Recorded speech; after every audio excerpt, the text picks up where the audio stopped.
Yang selanjutnya adalah menjumlahkan vektor secara analitis. Maksudnya adalah menjumlahkan beberapa vektor dengan cara menghitung semua komponen horizontal dan vertikal. Nah, di sini misalkan ada 4 vektor. Yang pertama ada vektor F1, kemudian vektor F2 ini posisinya ke sini arahnya. Kemudian vektor F3 itu arahnya ke sini. Dan yang keempat adalah vektor F4 arahnya ke sini. Maka dari keempat vektor kita uraikan menurut komponennya masing-masing. Misalkan untuk F1 kita cari nilai F1X dan F1Y. Jadi nilai F1 yang searah sumbu X dan nilai F1Y yang searah sumbu Y. Begitu juga vektor F2, kita uraikan juga. Kita mencari nilai F2Y dan F2X-nya. Kemudian F3 juga seperti itu dan juga F4. Kemudian kita perhatikan sudutnya di sini. Ada vektor F1 antara sumbu X dan garis vektor F1 ini ada sudut alfa 1. Kemudian untuk vektor yang kedua, nah di sini ada warna oranye di sini. Jadi di sini dihitungnya dari sumbu X positif. Maka nilai alfa 2-nya itu dari sini sampai pada garis vektor F2. Kemudian yang F3, maka nilai alfa 3-nya itu dari sini sampai pada garis vektor F3 sini. Yang keempat adalah F4, maka nilai alfa 4-nya itu yang hijau ini, perhatikan dari X positif sampai pada garis vektor F4 sampai sini. Jadi besar sudutnya adalah alfa 4. Nah, kita menguraikan komponen vektornya. Yang pertama untuk vektor F1, maka nilai F1X-nya itu adalah F1 cos alfa. F1Y-nya adalah F1 sin alfa. Nah, ini adalah cara yang pertama. Jadi, untuk nilai pada komponen sumbu X dan sumbu Y itu rumusnya tetap. Jadi, baik vektor F1, F2, F3, dan F4 itu sama. Jadi, nilai Fx-nya itu menggunakan cos dan Fy-nya menggunakan sin. Dengan syarat bahwa sudutnya itu harus dihitung dari X positif. Jadi di sini alfa 1, maka dari X positif sampai garis F1 itu berapa sudutnya. Jadi di sini nilai alfa 1-nya berapa. Itu menggunakan rumus ini. Kemudian yang F2 juga demikian, maka nilai alfa 2-nya harus dihitung dari X positif sampai pada garis F2. Jadi rumusnya tetap, kalau X itu menggunakan cos, kemudian kalau Y itu menggunakan sin.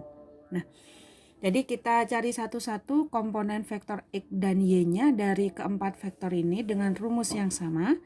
Setelah itu, jika kita ingin mencari besarnya resultan vektor, maka R, jangan lupa diberi tanda mutlak, sama dengan akar dari sigma Rx kuadrat. Jadi komponen-komponen X pada setiap vektor F1, jadi kita jumlahkan F1X ditambah dengan F2X ditambah dengan F3X kemudian ditambah dengan F4X.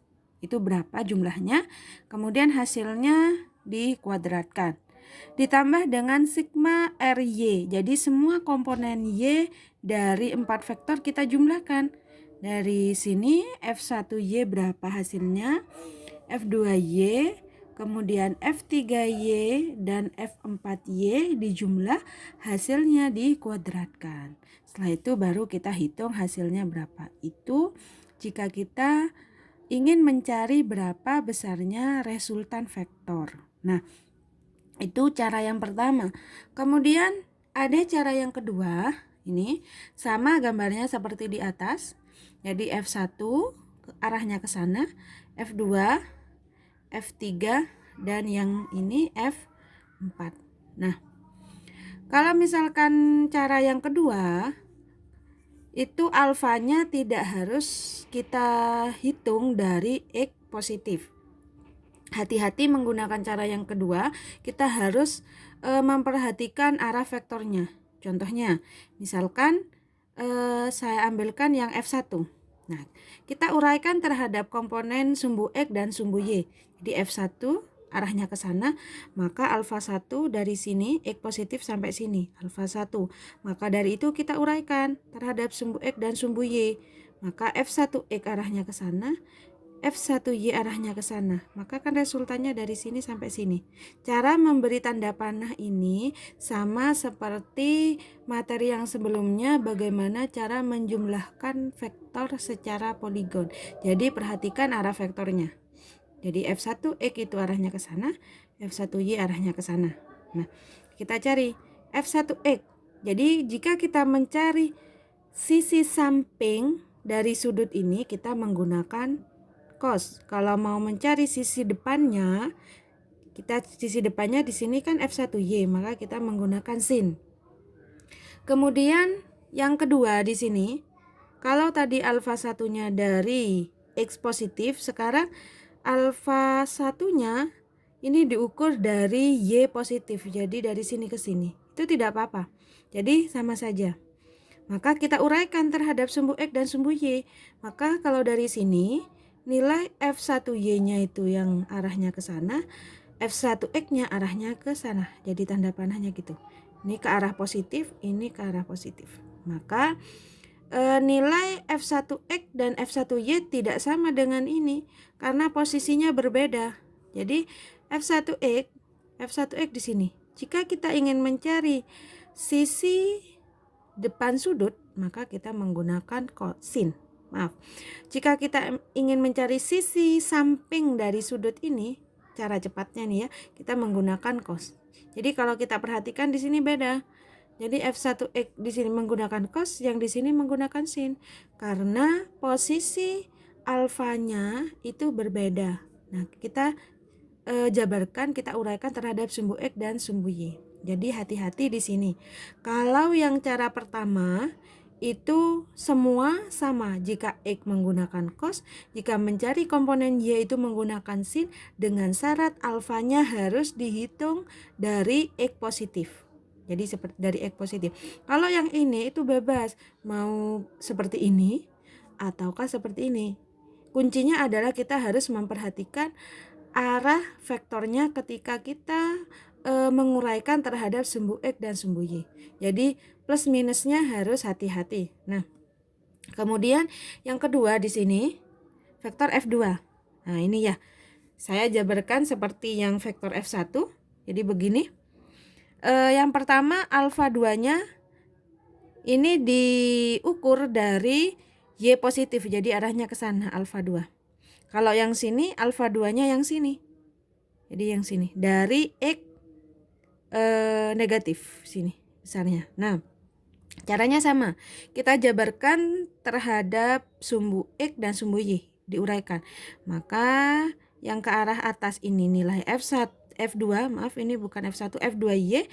Kemudian yang ke samping kiri itu adalah F2X. Jadi F2Y ditambah tanda panah ke sana, maka kan hasilnya dari sini ke sini. Nah, itu jangan sampai salah tanda panahnya. Kemudian rumusnya bagaimana untuk komponen vektor X dan Y-nya untuk yang gambar yang A, maka F2X itu adalah F2 sin alfa 2. Jadi F2X kita mencari sisi depan menggunakan sin. Kemudian Y mencari sisi yang samping kita menggunakan cos. Kalau gambar yang B di sini, maka mencari F2X-nya itu arahnya ke kiri. Jadi kalau arahnya ke sini, nilainya nanti negatif. Ya, karena ini ke arah sumbu X negatif. Kemudian yang ini F2Y itu arahnya ke atas. Ke atas ini Y positif, maka nanti nilainya ini juga positif. Jadi hati-hati di tanda dan arah vektor positif negatifnya. Maka dari itu nilai F2X di sini mencari sisi samping menggunakan cos. Maka F2 cos alfa 2. kemudian F2Y arahnya ke sini arahnya. Maka kita mencari sisi depannya menggunakan sin. Maka di sini F2Y itu F2 sin alfa 2. Jadi tidak sama di sini. Sama seperti kasus yang di atas. Nah, kemudian setelah itu kita jumlahkan sigma Fx. Semua komponen X vektor F1 dan F2. Kita jumlahkan.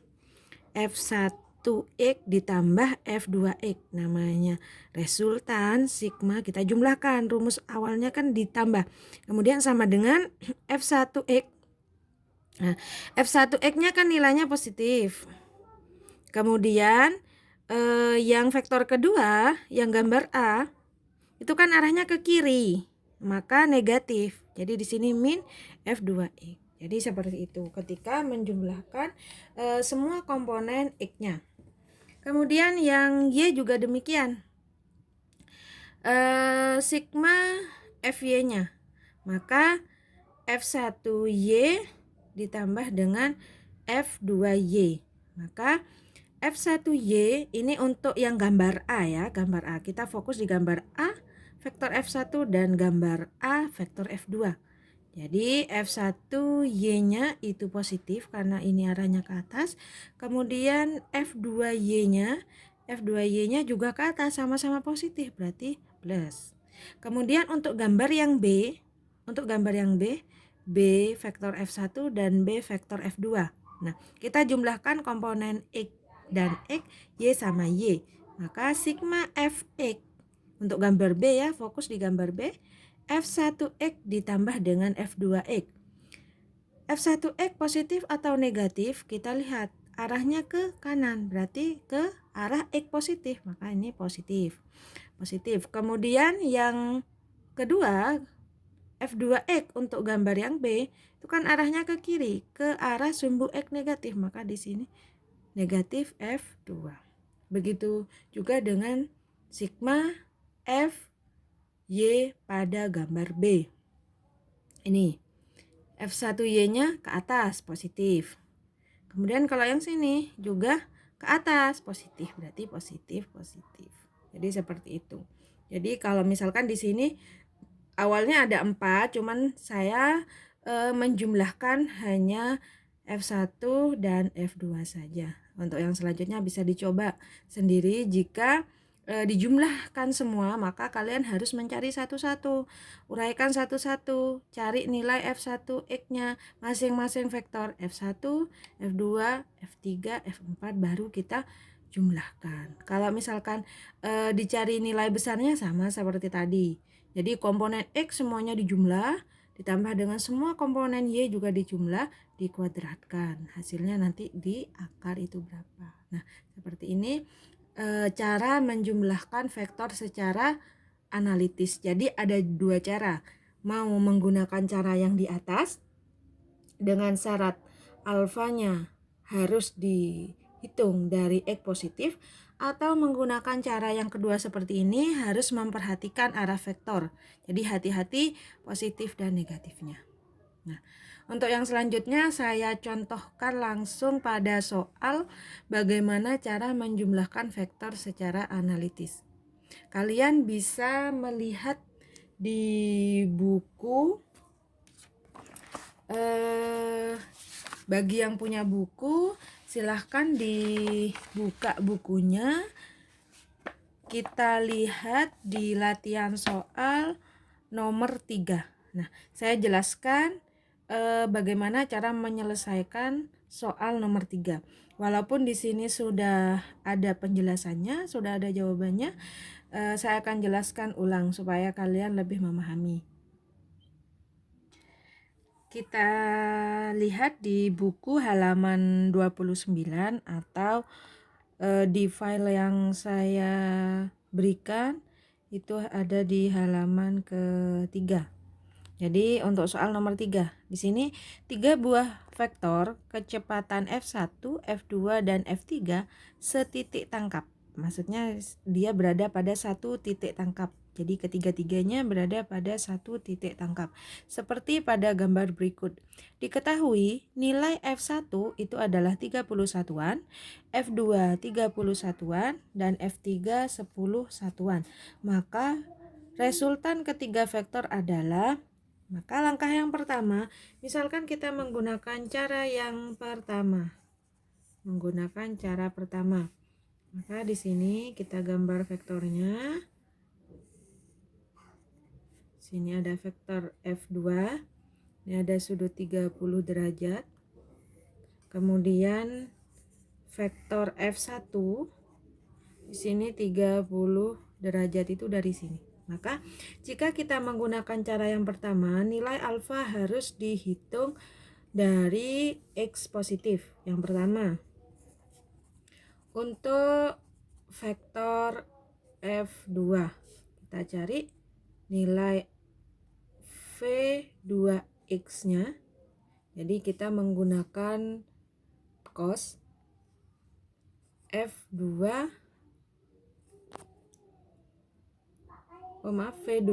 cos 30 derajat.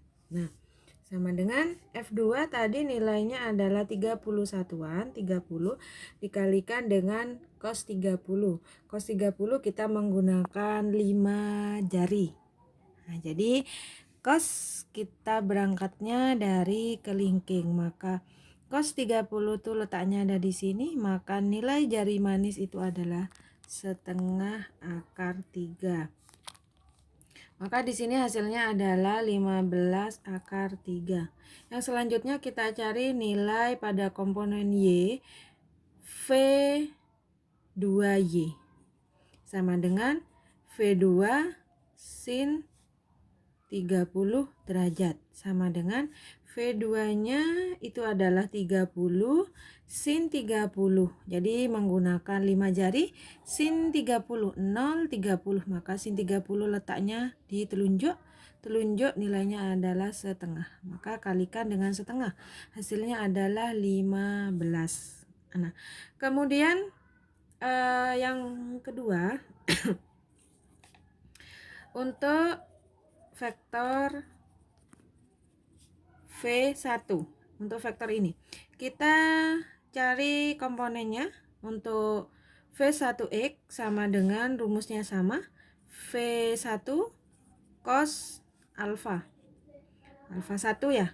Kemudian sama dengan F1 ini nilainya V1 30 dikalikan dengan cos. Nah, cosnya bukan 30 karena digambar di sini 30.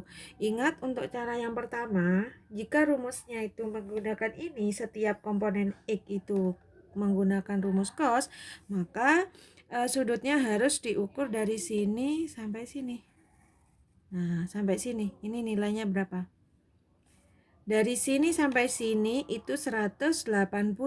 Maka dari sini ke sini dikurangi 30 jadinya 150.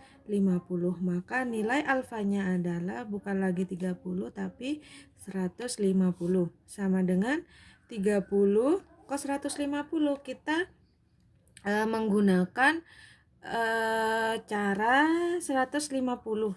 150 sudut ini berada pada kuadran kedua. Ingat materi yang sebelumnya. Nah, ini materi yang sebelumnya, dia berada pada kuadran kedua, maka kita bisa menggunakan ini seperti ini ya, 180 min alfa. Maka di sini kita rubah nilai 180 itu sama halnya dengan cos 180 dikurangi 30 ya. Jadi 180 dikurangi 30 kan 150. Jadi ini sebenarnya sama, cuman kita rubah bentuknya. Sama dengan 30 dikalikan dengan cos 30 sama dengan 30 dikalikan dengan cos 30. Cos 30 itu berada pada cos berangkatnya dari kelingking ya menuju ibu jari. Cos 30 ini cos 0, cos 30. Maka di sini nilainya adalah setengah akar 3. Maka setengah akar 3. Nah, kita perhatikan lagi nilai cos pada kuadran kedua. Ingat materi yang sebelumnya. Nah, di sini ya. Semua sindikat tangan kosong. Maka di kuadran kedua hanya sin yang nilainya positif, cos nilainya adalah negatif. Maka di sini negatif. Sama dengan negatif 15 akar 3. Nah, itu nilai pada komponen X-nya. Yang selanjutnya adalah V1Y sama dengan V1 cos alfa 1 sama dengan, sin. Ini sin ya, sin. V1 nya 30 dikalikan dengan sin sudutnya 150 sama dengan, caranya sama, sin 150 kita rubah ke dalam bentuk 180 dikurangi 30 sama dengan 30 dikalikan dengan sin 30. Jadi bentuk ini sama dengan sin 30. Sama dengan 30, sin 30 hasilnya adalah setengah. Ya, menggunakan 5 jari. Sama dengan, nah perhatikan lagi, sin 50, sin 150 ya. Sin di kuadran kedua nilainya tadi adalah positif. Maka ini nilainya positif. 30 dikalikan setengah 15. Nah, setelah itu baru kita jumlahkan sigma Vx. Maka V1x ditambah dengan V2x. V1x nilainya adalah negatif 15 akar 3 ditambah dengan V2x nilainya adalah 15 akar 3. Maka hasilnya ini adalah 0. Kemudian sigma Vy. Maka kita jumlahkan V1y ditambah dengan V2y sama dengan V1y nilainya adalah 15 ditambah dengan V2y hasilnya adalah 15. 15 ditambah 15 adalah 30. Nah, berapakah resultan dari ketiganya? Maka besar resultan dari ketiga vektor. Maaf, ini ada 3 ya vektornya. Ini tidak dihitung, lupa. Untuk V3 itu dia berada segaris dengan sumbu X.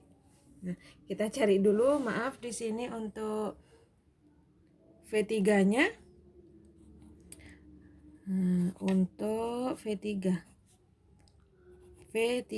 Maka V3X. V3X sama dengan V3 dikalikan dengan cos.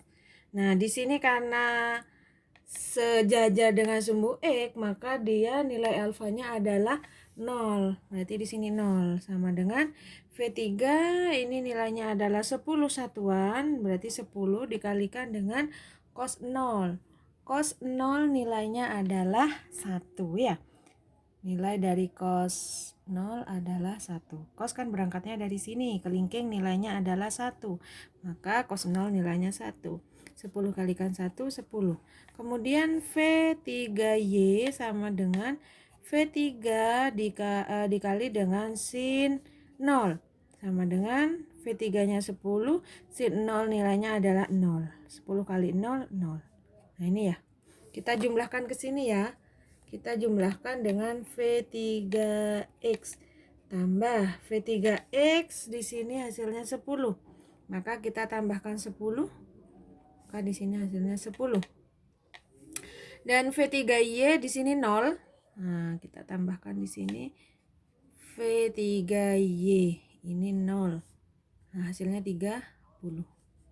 Nah, maka di sini besar resultan adalah akar dari sigma Vx dikuadratkan ditambah dengan jumlah dari semua komponen Vy dikuadratkan sama dengan akar dari, nah, jumlah keseluruhan tadi adalah 10 kuadrat ditambah dengan 30 kuadrat sama dengan akar dari 100 ditambah dengan 900 sama dengan akar dari 1000. Akar dari 1000 itu sama dengan kita bisa merubahnya menjadi 10 dikali dengan 100. Nah, ya, akar dari 100 itu adalah 10. Ini akar 10. 10 akar 10 satuan. Nah, ini adalah jawabannya, yaitu ini ya, untuk opsinya D. 10 akar 10 satuan. Itu kalau menggunakan cara yang pertama. Kalau menggunakan cara yang kedua, untuk cara yang kedua saya akan jelaskan di video yang selanjutnya. Terima kasih. Selamat mencoba. Semoga kalian bisa memahami apa yang sudah saya jelaskan. Assalamualaikum warahmatullahi wabarakatuh.